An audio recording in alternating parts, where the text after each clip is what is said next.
আমাদের কুমলিঙ্গে আমাদের যে খেরেংবার হসপিটাল আছে, একটাই আমাদের হসপিটাল। এই হসপিটালটাকেও যেন স্পট রেজিস্ট্রেশনের মাধ্যমে সেখানে ভ্যাকসিনেশনের ব্যবস্থা করা হয়, তার দাবি আমরা জানাচ্ছি। আর আপনারা নিশ্চয়ই জানেন, আমরা প্রেস ব্রিফিং করেছি আগে।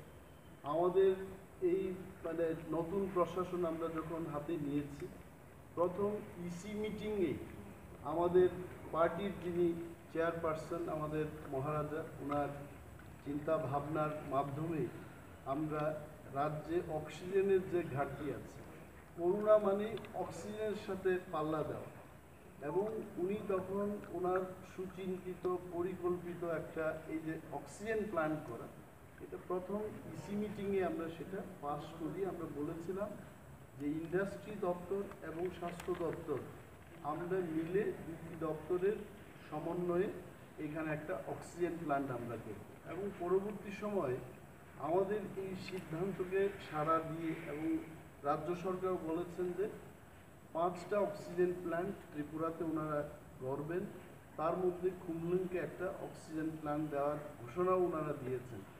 এবং প্রেস মিটের মাধ্যমে রাজ্যের যিনি স্বাস্থ্য দপ্তরের ভারপ্রাপ্ত মন্ত্রী তথা রাজ্যের মুখ্যমন্ত্রী মাননীয় বিপ্লব কুমার দেব মহোদয়কে আমরা সাধুবাদ জানাচ্ছি, ধন্যবাদ জানাচ্ছি।